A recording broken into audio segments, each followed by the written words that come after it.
Hi, everybody. Welcome to Narrative Live. It's good to be with you on what has been an incredibly busy news day. Oh my gosh, it does not stop, the news. And it's been breaking all the way up to news time with lots of good information tonight. Hello, Eric Garland. It's so good to be with you again. How was your day? My day was wonderful. Thank you, Zev. It's an intense one. I mean, there's a lot going on, right? I know. So it takes me like a few minutes just before the start of the show just to like, okay, calm down, relax. It's okay. Yeah. So we'll be fine. Plus, I mean, how do you compose the tweet about Trump's people apparently planned the militias to have us shot if we left our homes after curfew after they stole the election? I had to listen to that like 4 times, and I transcribed it personally because I was like, I can't believe the machine put that out, and it said like they would shoot people, and I had to listen like 4 times. Justin Sullivan, who's an associate of Roger Stone, talks about a curfew where if you don't comply with the curfew, they will shoot you without any due process, rule of law, or anything like that. We will have a lot of that tape coming up, and it's a lot of great information you and I've been digging up. It's going to be a fascinating continuation of what we did last Friday, which was the tunnel show, where we revealed the possibility that Donald Trump may have met some of his collaborators in a tunnel under the White House, or at least under the White House and the Treasury. So we'll continue on that. Lots more information on that, plus a look back at how they evolved this whole idea of trying to get the Insurrection Act. So there's plenty of that coming up. We should do the news first of all, though, and start with what we like to call the starting block.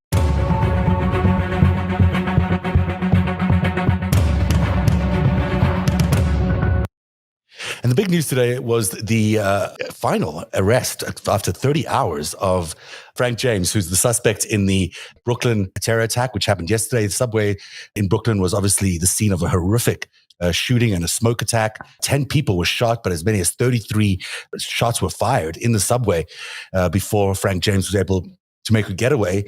He was finally apprehended today. He did so, interestingly enough, he was apprehended after calling himself in as a tip.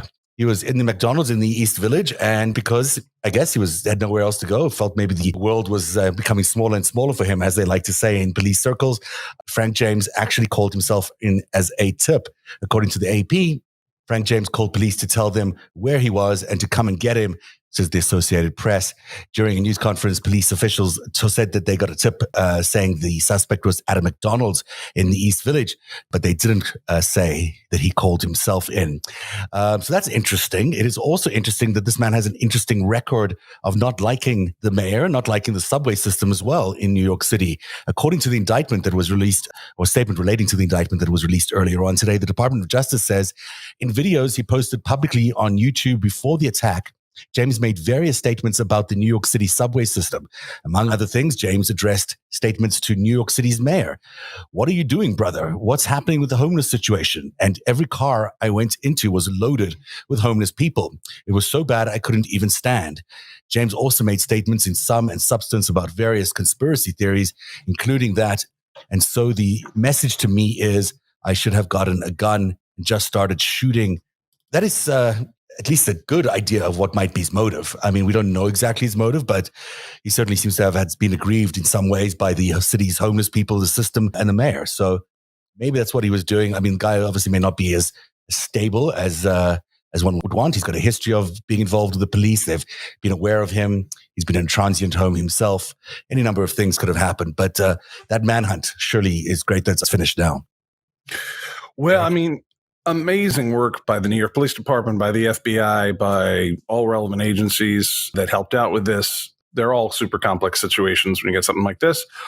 Perhaps made easier because the suspect called a tip-in on himself. That's statistically unlikely. But you know, they only would have done that because his world was getting smaller. I mean, they literally used that expression. I remember that from my world in local news over there. They had him on every TV screen in New York City. And everyone was looking out for this guy, and everyone knew everything about him. They knew he had a U-Haul. They knew what he was wearing. There was just a lot of information. But once you've got 9 million people aware of what you look like, looking out for you, they'll find you. So even if he's sitting at the McDonald's, surely people must have realized that's the guy. We should probably do something about that. And he probably thought he's got nowhere else to go. Where else do you go?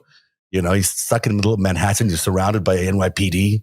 You know, there's a heavy populated area. I actually spoke with friends in the New York metropolitan area. Some have kids who go to school near there. And so it was very personal. I mean, it's always personal. I don't know. I suppose it's somewhat more comforting to know that he was just crazy, potentially. That's a very strong reaction to poor public transit. Yeah. I mean, we all have our issues on the bus, or wishing the tram, trolley, or subway cars were nicer or less crowded. But extended magazine pistols, and I mean, it was a little extreme.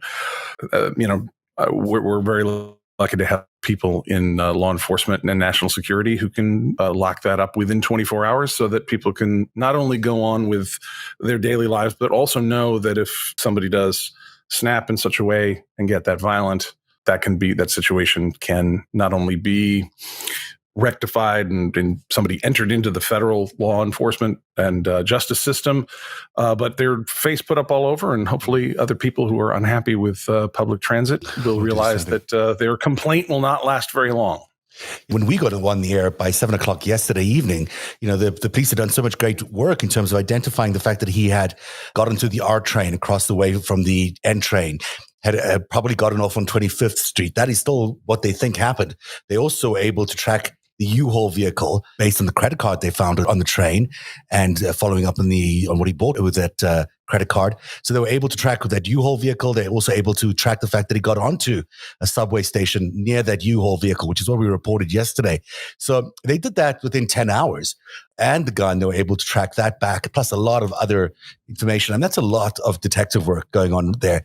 That's when they finally called him person of interest, and then later on a suspect. So it certainly was great police work, as the NYPD always does. When I was in local news there, those guys are fantastic in the time of a crisis like you've never seen before. And you're always glad to see them at a time of crisis. Actually, you're always glad to see them, but at a time of crisis, you're always glad. They make you feel really, really safe. Look, there's something about New Yorkers, right? The beautiful thing and equally ugly thing about living in New York City is you've seen everything once, right? So it's pretty hard to shock a New York cop for the most part. So they're going to be like, this guy, Jesus, okay, get that guy in here, Yeah. Yeah, they have a tough job too. I mean, that's a tough city to run. Hey, we better move on because there's so much other news. It was interesting today as well that Mr. Joe Biden was using the word genocide regarding Mr. Putin's actions in Ukraine. This is not unusual. This is the second time he's probably done it. And we feel that he's probably right. I mean, I certainly feel like it's hard to say anything else. It does not mean the U.S. policy to Ukraine has yet changed into officially genocide. May I dork out here? Dork out away. And a salute to the George Washington University Elliott School of International Affairs, where I got my master's degree. In normal statecraft, which did get a little bit suspended during the Trump years, you can be forgiven for thinking, how could this be true? But before you had these lunatics with their lunatic Twitter accounts, blasting Kofevi out at the world every morning and whatever else, it was assumed that a statement by a president or other type of head of state was the official policy of that country. So whoever the man or woman in charge was made a statement that reflected the rest of at least the executive branch of that government's statement. Of course, everybody's got different forms of government, but most of the major powers have usually some form of executive branch. It might be a monarchy, it might be an elected head, and then also a legislative parliament. We've had the same forms of government for 2,000 years, a king, a wise council, and democracy. Anyhow, until Trump, it was thought that when the president says something and changes the words that person uses, that represents the policy of the nation. So I'm going to assume that we've sort of gone back a little bit to normal, in that when President Biden says something, that reflects the policy direction of the country, which is terrible news for Vladimir Putin and good news for Ukraine and the rest of the world, that America is not going to sit by while war crimes are committed. And now he stepped that up, because war crimes, as we said on last night's show, can be here or there. And genocide is systemic. It is supported by an entire regime, and you've got to take that regime out. So he is calling for a pretty big bar fight. Have you heard the term strategic confusion? I've heard it used in terms of this. So this is the government of the United States also saying, yeah, exactly, mine too. But what they're trying to say is, we think it's genocide, sure, but we still want to keep an open channel to you in case we need to talk to you about whatever. So officially, we're still going to not say it's genocide. But the president of the United States says you're a genocidal murderer, but it's not official, guys. You can still talk to us about stuff. Plus, there's a challenge with the ICC because we're not a signatory to the ICC. So we can't really refer things over there without being a signatory. However, what's going on there is horrific. And I hope he's getting a lot of these messages clearly. I mean, not only is he being compared to, the likes of Hitler and Stalin, which maybe he'd aspire to, but no one wants to aspire towards being this guy, Mr. Putin Hitler, or even this guy in a Ukrainian cartoon recently. This is not something that he's probably looking forward to. And he is becoming that person in history. And he's also navigating a war here, which is going to be very, very ugly. So to that regard, the Biden administration today stepped up with $800 million worth of new military assistance to Ukraine, including, you'll see in this list, is something called a helicopter, which we had not given them before. But now they've got helicopters, which is about, we're inching closer and closer to those fighter jets. This time we've given them helicopters. But someone did the math on this. We've given about $2.5 billion in military aid to Ukraine since the start of this thing. The normal military budget in Ukraine for a good year is $4 billion. So we are more than doing our part in Ukraine. And if anyone says otherwise, you're not paying attention. So pay attention. Thank you. After this break, we will come back. We've got to talk about this incredible story. There's Justin Sullivan, who's an associate of Roger Stone, and everything he has been up to, and the audio tape that we have. We're going to listen to it in great detail of everything he was doing. I mean, it's kind of stunning what he admits on tape to a bunch of anti-vaxxers on December 30th, a week before the insurrection. So that's coming up.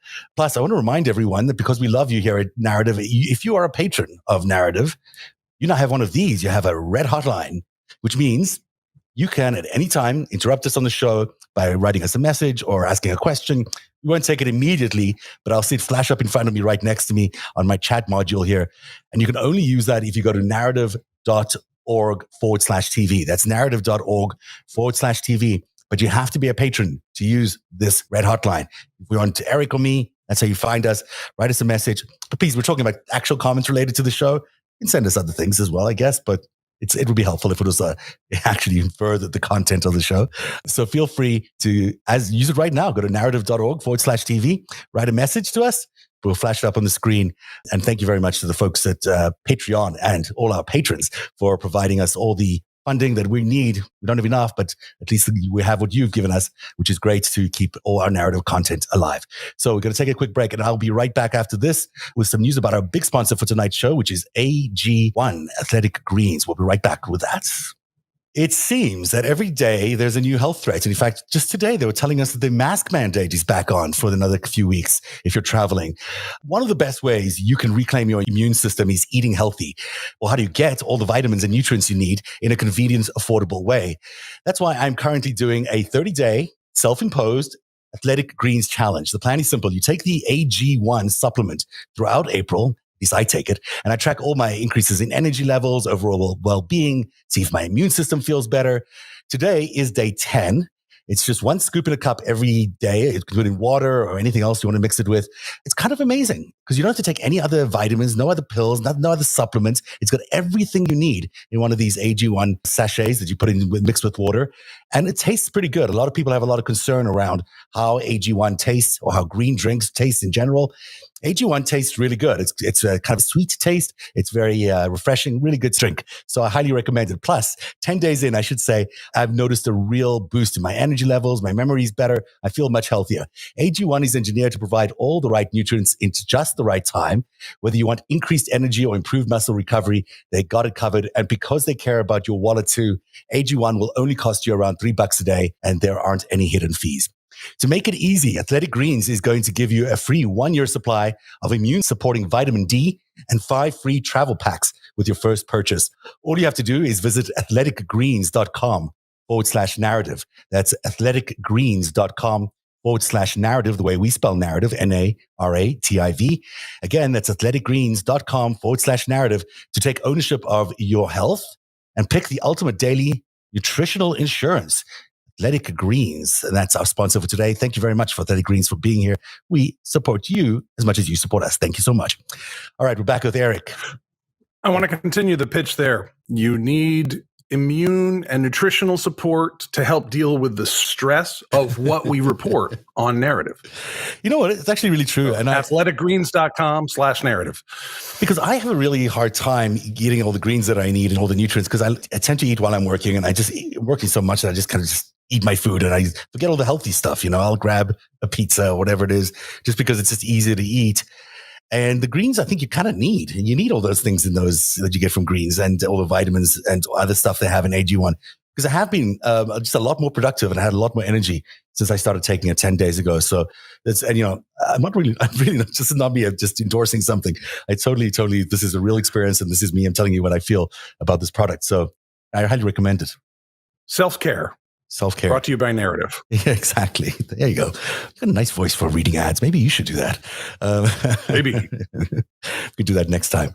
All right. So here's, let's recap where we left the show last Friday. We had such an amazing show on Friday because we were having this like brainstorm live on the air, basically, but all the possibilities that could be related to this tunnel that we knew everyone sort of has known this tunnel existed, but this notion that the people at the Wilbur Hotel, which were coordinating the January 6th insurrection from a political and legal perspective, may have actually been able to get in contact with the president himself if he met them in the little war room that they have under the White House, which connects the White House or the East Wing to the Treasury Department. It was a fascinating show, don't you think, Eric? I mean, I learned a lot in that broadcast. I learned a lot too. I learned a lot researching it. So I want to show you a couple of things that I learned since then. We showed you the other day. So if you look at the White House, I can't point to it, unfortunately, but you can see the White House. Obviously there, this light green box represents the tunnel. We had referred to it as the tunnel built by Ronald Reagan that connects the West Wing to the East Wing. And at that point, all I knew about it was that it was actually just a connection between those two wings. And it turns out that even on the White House Gov website, they actually say that this is designed to be the tunnel that links the Oval Office to the War Room, or what was the name of the War Room again? The operational... Presidential Emergency Operations Center. That thing. Does that mean anything? Or the bunker. The bunker. Okay. Basically the bunker. So this green tunnel does actually function in exactly the way we suspected it would, which is to take people to the bunker. The bunker is probably in this red area-ish. I don't know exactly where, and I don't really need to know where, but let's say it's somewhere in this red area. And then this yellow tunnel is actually underneath the Treasury. So the red bunker is actually the tunnel to the Treasury, we feel like, or at least a larger part of the tunnel to the Treasury is in this bunker. Or at least the operations center is in the bunker, I should say. So over here at the Wilbur, which is the blue hotel, right, which is the blue square above this hotel, the Wilbur is where Roger Stone, Rudy Giuliani, and many, many other top dignitaries stayed during the January 6th uprising. It seems to me that this has been known to people a long time. I had to go learn about it, but there's a tunnel under the Wilbur as well that takes you from one side of the hotel to the other side. Willard. I'm sorry. But I always call it the Wilbur. I don't know. I just have it stuck in my head. Like it's also nice sounding, but it's the Willard. The Willard Hotel. Get all the facts straight, Shanav. Come on. So at the Willard Hotel over here, there is a tunnel that takes you all the way from Pennsylvania Avenue, which is the front of it, to whatever's at the back here, and F Street. Because see that little oval way at the right edge of the screen there on the building to the top. You go one. Okay, so you get your dotted blue line. Take it all the way to the edge of the screen. That was the headquarters of my company, Competitive Futures, for many years in Washington, D.C. So this is my hood. You know exactly your way around here.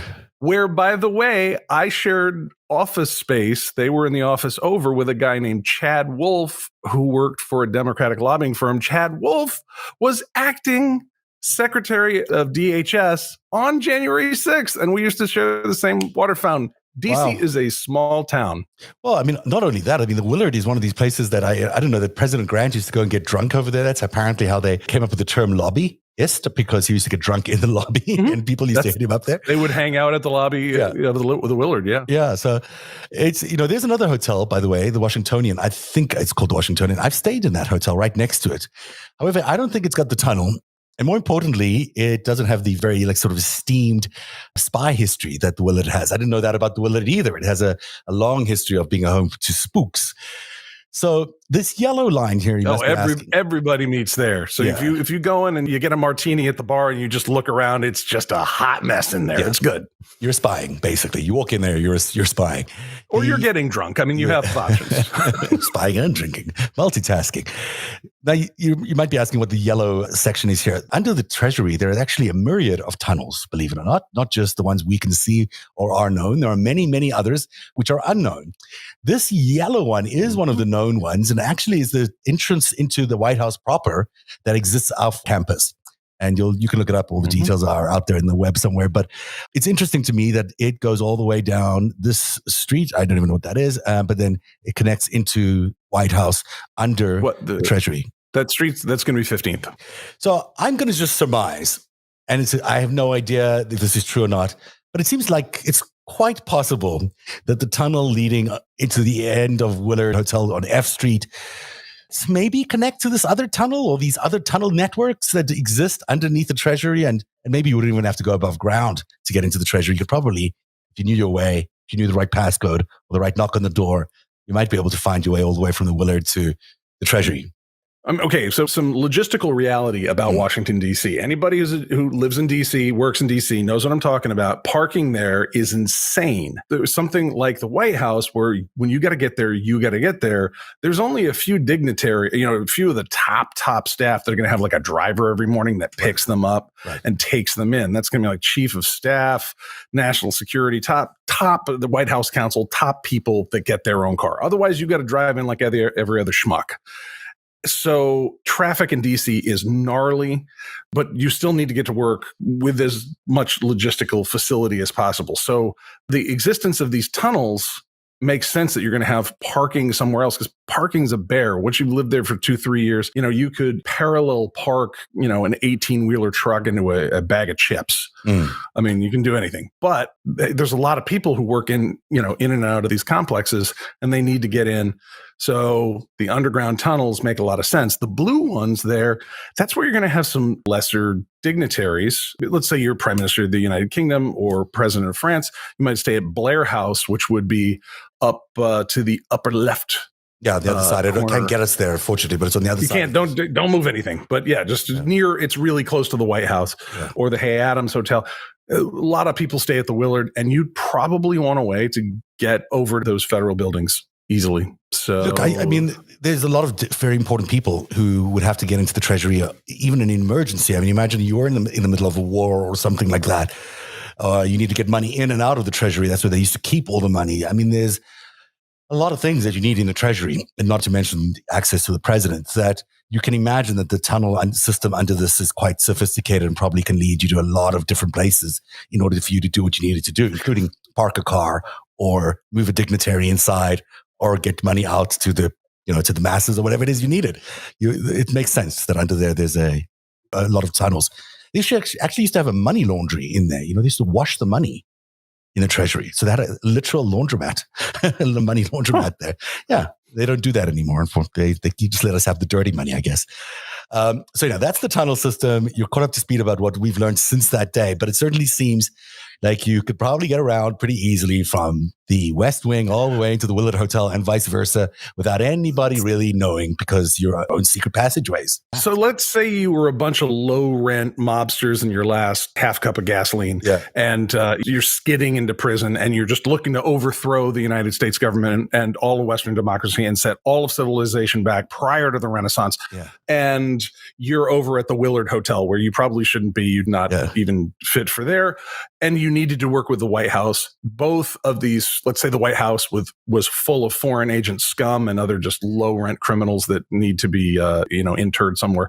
You could all work together on the same day in this little area, hypothetically, on January 6th, 2021. You could. And now there are lots of questions here coming online. And I knew I was going to get these. I'm going to just Diggs Retro is saying, so you're saying that there's an entrance from a private hotel to our most secure presidential war room and national treasury? I am saying that there could be. I do not know that there is one. I do know that this yellow track here that I've lined up is an actual tunnel that exits in a laneway in DC. And it's the secret exit off campus for people who wanted to get out of the White House in, say, an emergency or what have you, if the president needed to get in that emergency. It's staffed with a Secret Service guy. It's a real entranceway to the White House, and it's some way away. It's a couple of blocks away. The Presidential Emergency Operations Center is staffed, I believe, 24/7 by Department of Defense employees and Secret Service.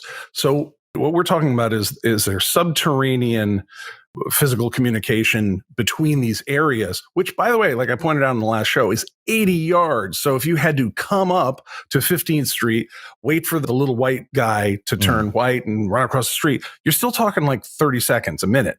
These are the ways that people would get around to different places without being within camera range of bystanders. And I think that's our point. I doubt that the war room is available to everybody that stays at the Willard, who's going to go to the exercise room or the bar or the emergency briefing room in case there's a nuclear strike. That, I don't think any of that exists. But this is about, can you get on that day, were there people in the scumbag Rudy Giuliani, Bernie Kerik, Steve Bannon room over on the blue side, and the White House? Because we know the people over in blue, Roger Stone and all them, they were involved with the attempt to murder elected officials. The question is, did the blue square work with the teal square using the yellow square? Yeah, exactly. But I'll just say we'll probably never know for sure, but because that might be a secret, but it certainly is interesting that, that there's a tunnel that all the way underneath the Willard. That made me think, well, where does that tunnel go to? Normally you build tunnels to connect one place to another. You don't just build a tunnel, that has a dead end. So that's why I assumed that it would connect. And it's an assumption, but let's say it's possible that you could get from there to the White House. Also, you got to remember, again, think about this in a war situation where you don't necessarily want people who are important to be wandering around above street level. If you need to get people from place to place, you need tunnels to get them. And there's probably a lot more tunnels in DC than we are aware of, for good reason. So that's that part. But you mentioned Roger Stone, and no matter where you look at in the story with Jan 6, Roger Stone comes up again and again and again because he's just that kind of dude. It seems to me that he was so involved in everything that went on that day that it's becoming treasonous if it wasn't already. Now, Jason Sullivan is someone I'd not known very well before until just the other day when his tape popped up, and it's a tape of him talking to anti-vaxxers on December the 31st, a week before the insurrection, describing what was going to happen during the insurrection and after. And it includes threats to shoot the public if they ignore and after. Yeah, and after. So we're going to be playing some of that, but you've learned a little bit about Mr. Sullivan as well, about what kind of guy he is politically. Well, I think he works with Roger Stone, and there's really nothing more to say about that. But it was very interesting to look up the super PAC that they had together, I believe, in was it for I think it was for the 2016 election. There are some connections in their super PAC. So it is interesting that they get funded by unique individuals that are well known. Yeah, that are very well known. So that's interesting. Involves some celebrities as well.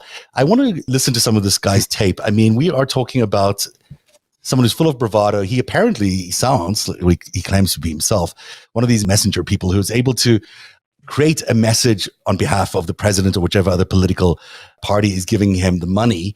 In other words, he's the kind of guy who gaslights people is probably the better way to describe him. He's able to create enough leverage, as he calls it, to create events and let them happen. So we're going to listen to this. It's a 5-minute tape, but we're going to listen to it in different sections. This is the first section. We listened to some of it yesterday, but I just want to listen to it again because, boy, is it interesting. This is Jason Sullivan on tape as he's talking to this group of anti-vaxxers on December the 31st. He's going to do something, and it's going to be to where people are actually going to be arrested. And I know you've been hearing that for a long time, but it will happen. Can I ask a quick question? Yes, sir. Because I have to cut myself off pretty soon. Is he going to declare an insurrection or martial law? There very well may be some limited form of martial law. I don't know that it's the Insurrection Act. Okay, because it's been deemed unconstitutional. There's a lot of argument about that, but who knows? President Trump does what President Trump wants to do. Okay, so people can advise him all they want so their face turns blue. At the end of the day, he's his own man. He's going to call his own shots. So he very well may call it an Insurrection Act, but there may be, I foresee a limited form of martial law, and I don't see any other way around it. Because, first off, you're not going to allow the legislative process to take place. not going to happen. Biden will never be in that White House. That's my promise to each and every one of you. Okay? Joe Biden will never be in that White House. That's my promise to each and every one of you. Okay. Well, you were wrong. So that's good. Not as good as you think you are, Mr. Sullivan. Good. But the other stuff is terrifying because he openly is talking about a plan by the president to institute a limited form of martial law, whatever that might mean, and also use the Insurrection Act. I mean, those two are very significant things that, he says that Trump is his own man. He calls his own shots, which means he heard this from the president in all likelihood that this is what he wanted to do. Boy, that's hard to run away from. I mean, it is what it is. I mean, it's very damning, very, very damning. Yeah, it gets pretty stark after a while. There's so much complexity to this, but when you arrive at the final terminus point here, it's like, oh, that's what you were doing. Yeah. Oh. Yeah, I mean, it's just, and no matter which way you look at it, no matter how you look at this thing, this is what they were planning to do. They were planning to overthrow the duly elected government that the American people had elected and install themselves into another term. I mean, or longer. Longer. There's no way to really remember years ago, Trump used the Twitter platform to troll everybody with Trump 2020, Trump 2024. Remember, there was like a GIF that had a bunch of these Trump campaign signs, and it almost suggested like the Trump family would be in power for 50 years, like it was Papa and Baby Doc Duvalier in Haiti or something. So it was like 24, 2028. 2032. Oh, yeah, I remember that. Yeah. Look, it's really terrifying. I mean, we all suspected this was what they were going to try and do, but the fact that they actually did try and do it, and then the fact that there's still an entity of political power in the United States that may run again, I mean, and the GOP hasn't really changed very much, then, we have not. And they're exited the But crisis. here in Missouri, there are local politicians who are sucking up to saying how close they are to Trump still. So I just, I hope all the voters here in Missouri get to hear what this magnificent paragon of democracy was really about. But maybe they don't care. Maybe they're supportive. Maybe the idea is that, they've convinced them all that this is necessary, or that there's so much election fraud going on that maybe they believe that Donald Trump has been ripped off and not won an election legally. Was lost the election illegally. Yeah, we got to play the part of the tape where they talk about shooting us if we leave our houses. Let's do that next. Pulling this off. So the other thing that Jason Sullivan does in this tape, which I find kind of fascinating, is he describes the way they do things. And we'll get to that in a second about how they're able to gaslight a population in order to do something, to create enough of a fire for Donald Trump to take action on some things, which is interesting in light of the BLM violence and all the other violence that we had in leading up to that election. But let's listen to Jason Sullivan as he describes to us now what he will describe as leverage and what he hopes is going to happen and how he expects the event to go down on January the 6th. So let's listen to what this looks like. Invited to this call. It's not going to happen. Biden will never be in that White House. That's my promise to each and every one of you. Okay? So when that happens, and that becomes realization, of course, Soros and group of minions and all their folks in the Black Lives Matter groups and the Antifa groups, of course, they're going to want to start to defend. What happened, where they start burning down cities was a prelude. Okay? And so, of course, they have a plan to descend on cities and start burning cities down again. We know that. We know their entire playbook. Okay? So do you think we're going to allow that to happen? No. There will be a limited form of martial law, which would, at that point, there's no more playing games. We're telling you, you have a curfew, and you got to abide by it. Otherwise, you're going to get shot in the rear end. Okay? And they may be real bullets. Who knows? Okay? But he's not going to allow them to descend on all the cities and burn all of our cities down, for one. And the main reason for that is because if he did allow them to do that, our militia would step up and meet them with great force, and we would therefore find ourselves in a civil war. There's no question about that. Does anybody doubt that? Nope. Oh, no. That's what I'm afraid of. We're down here in we're down here in the South. Trust me, everybody's ready.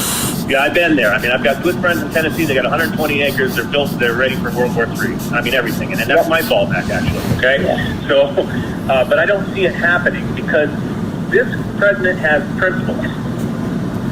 And he stands on those principles. And he will not break them for anyone. And so they picked on the wrong president. That's all I can tell you.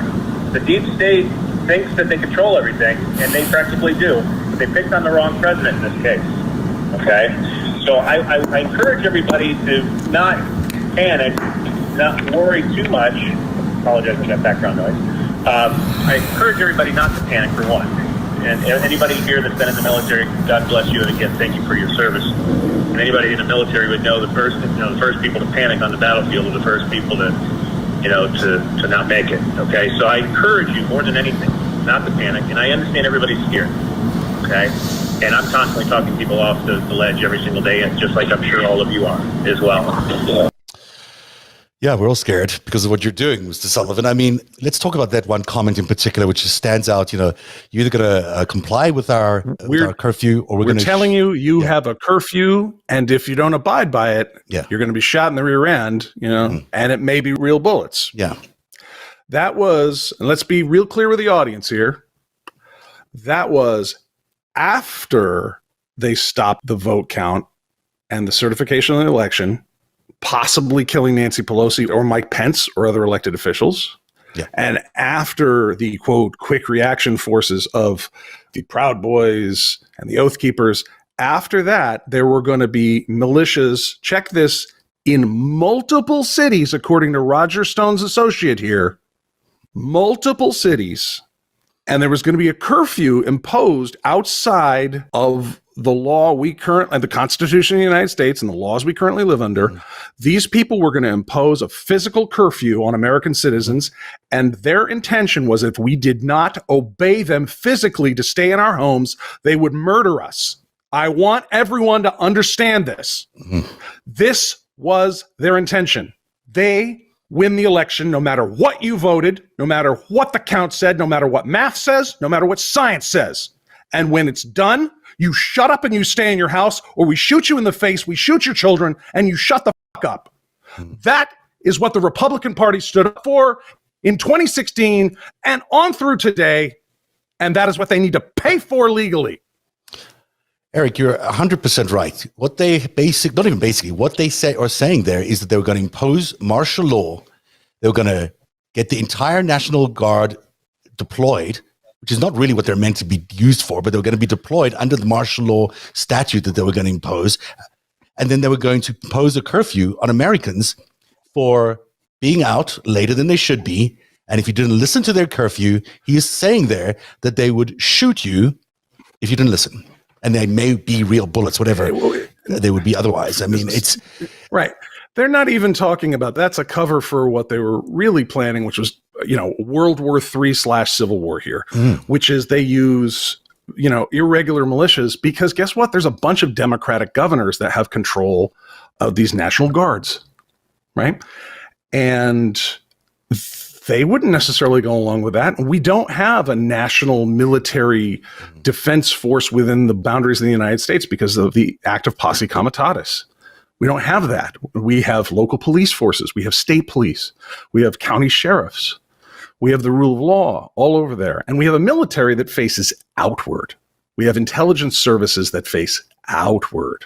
And very few that are watched very closely that might face inward in the case of specific threats.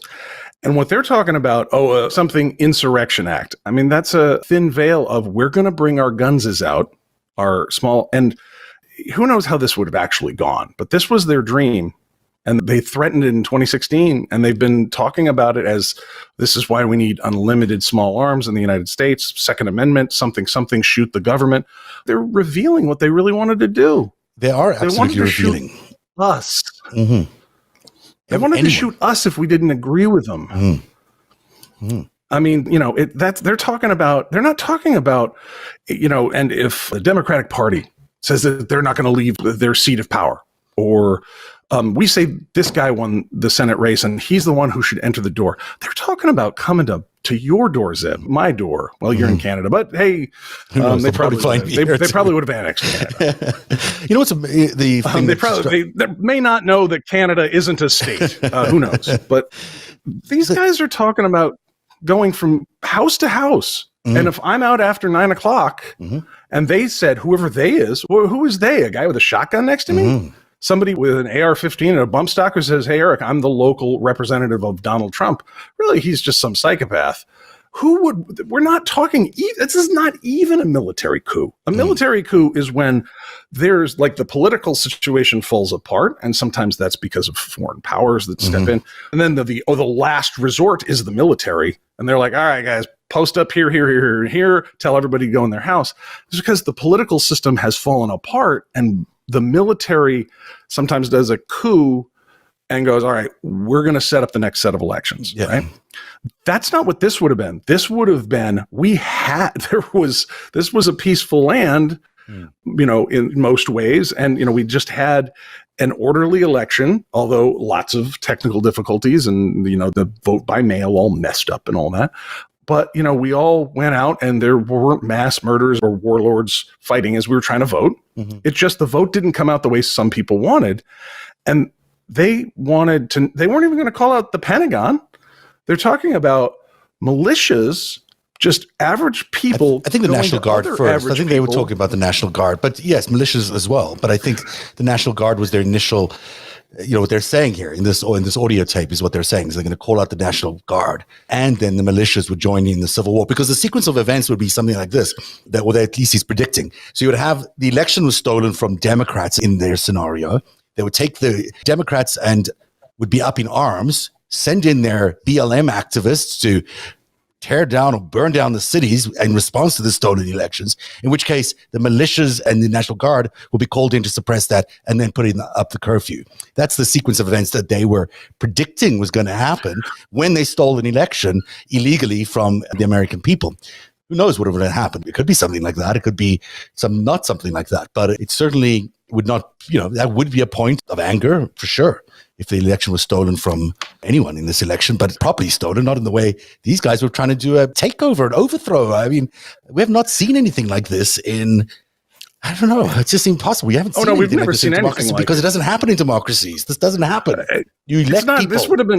This would have been worse than the American Civil War. The American Civil War was during a time when the states were actually quite a bit more politically separate from each other. And the people who led the military operations there all went to West Point. They knew each other by and large, and they'd learned modern warfare tactics, and they were setting up. I mean, I don't have any love for the Confederacy, but, they were setting up to be their own nation. They're like, we're going to defend this peculiar institution of enslaving people as our economic engine, and we're leaving. And so we got no military conflict over that. And it was run like a, more or less a conventional war at the time. And they were by professional soldiers who had conscription. And then when they lost, when the Confederacy lost, at Appomattox Courthouse, they, the unlawful but organized political government of the Confederate States of America gave up. Then Lincoln said, all right, we need Reconstruction and we need to bring them back in as quickly as possible. This would have been so much worse than that. You're talking about propagandizing people who are on the phone with this Jason Sullivan character and saying, oh yeah, no, oh great. Once if I see on Facebook somebody that says Antifa, if I see 3 kids in black sweatshirts and somebody says Antifa's in your city at 9:00, if anybody's out, shoot them. You know who would love that? Vladimir Putin. Yeah. China would love that. Brazil would love that. They would love America to rip itself apart from the inside. And that is what that would have done. A lot of states have done this. A lot of states have started introducing laws where if you shoot somebody outside, it's not considered murder if you're deputized as a law person. In other words, they're deputizing their entire public who had guns, which was mostly white people, to shoot whoever they want to do in the name of the law. And that's already being passed in places like Tennessee, if I'm not mistaken, right now. That's actually law. Why are they passing those laws? They're passing those laws in anticipation of needing them under these circumstances. I mean, that's what's really going on here. Yeah, they were trying that in Missouri here at the beginning of the session. The law went down. It didn't go beyond committee, I don't even think. But they were saying that all murders must be presumed self-defense. Yes. Why? And I'm like, really? Like if a 41-year-old kills a 6-year-old, we have to say, well, he was coming right at me, with his teddy bear. I mean, it didn't make sense. But in this context, it makes sense. Yeah. Vadia Matri has a question for us on our hotline, and she's begs the question if that false flag act is ready to go to burn the cities down. It's a very legitimate question. I think it was answered John something. He was the young man who was both an Antifa guy in the summer protest, and then he also showed up at the Jan 6 invasion there. NGO, what's his name? John NGO or something, or Jason, I can remember. You can go. Jason, something. And he was the one who videotaped Ashley Babbitt's killing. So the reality is, of course they were. I mean, we did the coverage of, remember that Portland attack that we covered about a year or so ago? And in that, there was 2 people that were killed in the street. And then a few days later, the assailant was also killed by police.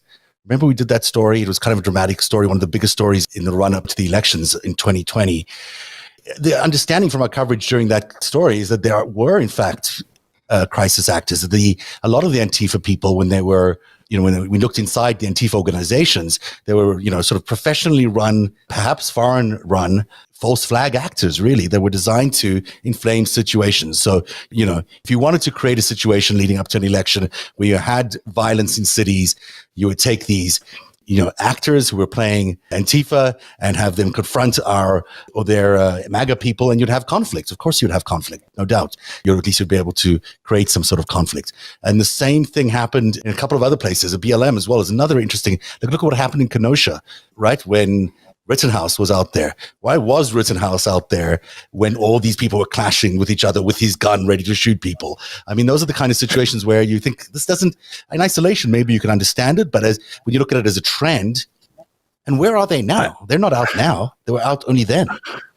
Well, it's funny. I mean, I think, after George Floyd was killed and you see the response to it, where there were protests and then we had federal troops try and put that down. That was something Barr brought in. Mm-hmm. And today is an interesting news day because the United States Park Service, U.S. Park Police and the U.S. Secret Service did a settlement with some of the protesters who were aggressed by Barr's federal troops that day, the identity of which we have yet to learn. Because one of the things that this settlement said is that the U.S. is will not have any more officers out that aren't identified with name tags and whatnot. My personal theory is that, Trump and Barr and all these co-conspirators created all those different events that summer to get the people used to the notion of a nameless federal force, just somebody with a gun saying, shut up, go inside, we're in control right now. Mm-hmm. And why? Because Antifa. Mm-hmm. Now, it turns out, I did a little quick search just to jog my memory, was John Earl Sullivan was one of these supposed Antifa types who has a more complicated backstory, and he was in the invasion of the Capitol. Mm-hmm. So, was that... I mean, it seems like they realized they were going to lose to Joe Biden. So it's like, let's get the American people used to this. And you have events like the McCloskey couple down in downtown St. Louis in this very, very safe, gated community. And but they come out with their guns that they're pointing at each other with this terrible barrel control and whatnot. And they were role modeling. This is what you do, guys. This is normal. Some 17-year-old with an assault rifle is going to just murder some people, and he's going to get off because and these people are all very convinced of themselves. Like, look, okay, you and your belief in the Constitution and democracy and the last 2,000 years of progress. Look, I know better than you, and so I'm just going to have to shoot you, and I'm sorry.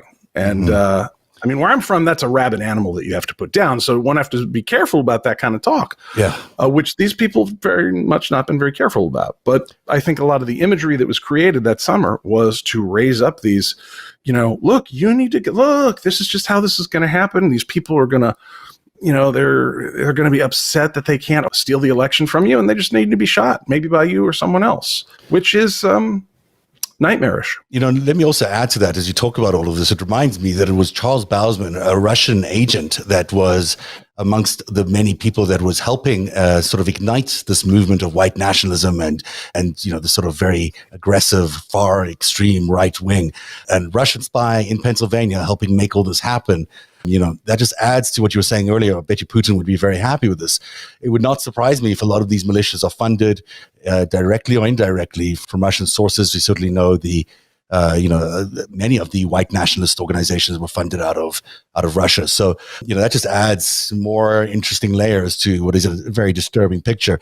We have running out of time, and we just got one little bit left here from Jason Sullivan, and about 2/3 of the show is still to go, but we won't do it tonight. We'll just play this one last clip and see how he ends off this little clip. Again, this is associate of Roger Stone talking to anti-vaxxers on December 31st. When you want to get things done, when President Trump wants to get things done, he creates public pressure. I'm part of that public pressure. I'm one of the people that makes certain that it becomes viral, that everybody starts talking about it, okay? That people start yelling and spitting and fighting and kicking and screaming about it, okay? Then when that happens, then they have all of these hundreds of thousands of conversations taking place that proves that this is what the American people are talking about. This is what the American people want.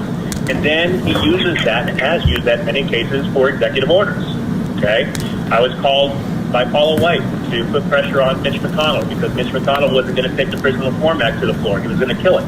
She called me and said, put the pressure on him. No problem, Paula. She's a good friend of mine.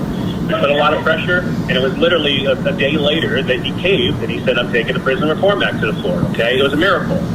That's how things get done. So you have to create leverage where you don't have it. And right now, we can do a lot of these things. I like the idea. Let's do the indictment, okay? Let's go through the process, but it's going to be a process. That's not going to be the Gordian knot solution, so to speak, but it can certainly be a hell of a nail in their coffin, especially if the process runs through, okay?